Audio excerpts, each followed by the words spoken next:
been said over and over that if something seems too good to be true, you should always be skeptical, yet we humans are too gullible. We like to believe that fortunes can shine upon us, just like that. Today's story is a short one, but every sentence in this story gave me goosebumps. In today's story, a man takes on a job that was supposed to deal with just regular deliveries. That is, until the instructions were provided, but by then it was too late. Welcome to Dark Dreams Diary, and before we begin, as always, I would love to express my gratitude for all the support you guys gave on our last story. It was our longest yet most unsettling one, and it seems everyone enjoyed it while being cozy in bed and falling asleep listening to it, just the way we wanted everyone to enjoy it. Without any further ado, let's jump into today's story. I've been working as a truck driver for well over 10 years now, but I only recently changed companies. I actually would have stayed in my own company, but when my friend Jake told me how much his company paid, I practically begged him to get me a job there. He referred me there, and I got the job after a quick interview. The interview itself was very strange, because I was asked some questions I didn't expect, like, have you ever abandoned your vehicle on the road? Are you afraid of the dark? Are you religious, etc.? I answered everything truthfully and got hired right on the spot, so I didn't think twice about the oddity of the questions. My job was to transport dried meat products to a small town, and for some reason, the company said it could only be done at night and that I had to be there by morning. I'm used to night shifts, and the handsome pay more than compensated for it, so I didn't complain. When the time came for my first tour, Jake explained which route I should take to get to my destination, stating the GPS was off a little. Before I entered the truck, he sent a message to my phone and told me to listen to it when I get on the road, since it explained some basic rules I should follow. I thanked him and started driving. When I got on the old road which Jake told me to take, I opened the message he sent me and realized it was an audio recording from him. Here's what it said. Hey Paul, welcome to the company. Now I know you're an experienced truck driver, but our company has a list of rules you need to strictly follow while you're driving. I'm gonna lay them out for you here, and you make sure to follow them as best you can. I'll also send you a text message so you can read the rules in case you aren't sure. Now first of all, make sure to turn on your high beams and keep them on at all times, since it's really dark on the road. You may notice that even with the lights on it's really dark, but don't let that concern you. Within the first 10 miles you may see a dead-end sign ahead. Ignore it and just keep driving. If your lights start flickering by this point, speed up and drive as fast as you can until the flickering stops. You may see an old man hitchhiking by the road at this point. Make sure to stop your vehicle and ask him where he's going. If he says to the nearest town, let him in. If he says anything else, floor it and don't look back.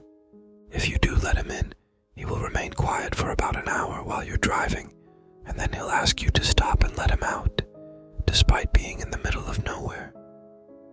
Do what he says, but once he's out, don't look at him while he's walking into the night.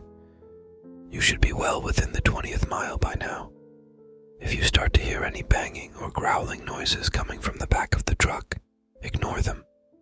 They'll go away faster if you maintain a consistent driving speed, so try to do that. Before you reach the 30th mile, make sure to turn off your radio if it was on until now. Turning it down will not work, so make sure to turn it off. This is really important. By the 35th mile, your radio will suddenly turn on and will be at highest volume. Now it's really important that you pay attention here. If a song plays, any song, simply turn it down or off. But if you only hear static, stop your truck right away, turn off the engine, lie down on the seat and close your eyes. Try to be as still as possible and keep your eyes closed. You'll hear tapping on the windshield and roof, but you'll be okay as long as you keep your eyes closed. Even if if you hear the truck door opening, don't move. Whatever opens them will close them in a few seconds after sniffing around. Once the noises around the truck stop, you can open your eyes slowly and look at your driver's window. If the window is fogged up, wait 1 more minute. Otherwise, you can sit back up and continue driving. By the 50th mile, you'll start to see something running along your truck on all fours on the side of the road. No matter how fast you go, it will always keep up with your truck, but it's advised you maintain a speed of at least 60 miles per hour. Try to keep your eyes on the road because there's a curve, after which the creature will be gone. If the creature is still following you after the curve, speed up and hope you lose it by the next curve. You only have 3 curves, so make them count. By the 70th mile, your truck will sputter to a halt. Remain as calm as you can and try restarting the engine as fast as you can. Don't look in the rearview mirror at the figures running towards your truck. Just start the engine, and as soon as you do, floor it. You'll notice by mile 80 that it's getting really hot inside the truck. Don't bother with the air condition because it won't work. Try taking off your jacket, but don't open the window under any circumstances. Try not to fall asleep either, because even though the road goes straight, you may find yourself swerving off a cliff if you close your eyes. If you need to use the bathroom, only do it between the 85th and 90th mile, and make sure to keep your high beams on while you're doing it. Do not step off the road or out of the light. When you're done taking a leak, you may see someone move behind your truck just as you turn around. Don't try following them because you'll just endlessly move around the truck just in time for them to always get behind the next corner, and they want you to stay outside as long as possible. If you hear a high-pitched scream in the distance while you're taking a leak, run back to the truck and floor it. I don't care if you piss your pants, but do not waste a second running back. Regardless of the mileage, at around 3 a.m. your phone will start ringing. Don't answer it no matter who it is, even me. The caller will try to get you to answer 3 times before sending you a message. Don't open the message either. Again, whoever it's from, ignore it. By the 100th mile, you may see a pair of beams from other vehicles in the distance moving toward you. If you do, turn off your lights immediately and wait for the other truck to pass by. Once it does, you may turn your lights back on. Repeat for any other oncoming vehicles. Do not honk or do anything to attract their attention. Keep looking in the rearview mirror, and if you see the beams of the truck turning around and coming back towards you, drive away as fast as you can and pray you are faster. Now, when you reach the 120th mile, you'll see a sign for a 20 miles per hour speed limit. Slow down to 20 miles per hour and do not go over that speed, since the sound can attract unwanted attention. You can speed up once you see another sign that tells you the speed limit stops at that point. At around mile 130, you may see a woman waving and asking for your help. Do not slow down and try not to even look at her. Once she's behind you, look in the rearview mirror. If she's still on the road, you're safe. If she's gone, just look straight and don't even think about looking at the passenger seat, no matter what you see with your peripheral vision.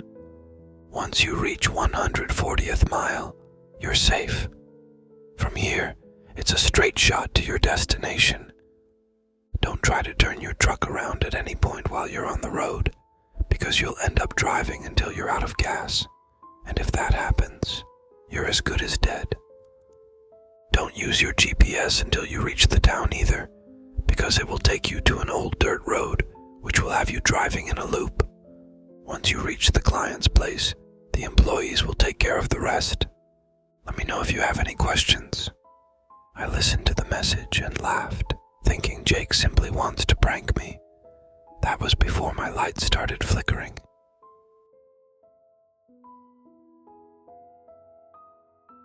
Wow. As I said, every instruction opened doors to a new nightmare that chilled me to the bone. What would you have done in this scenario? And how would one even remember all these rules? Do let me know your thoughts in the comments. If you enjoyed this one, I suggest you check out the 2 I've shared on the screen, and I will see you guys in the next one. Stay safe out there.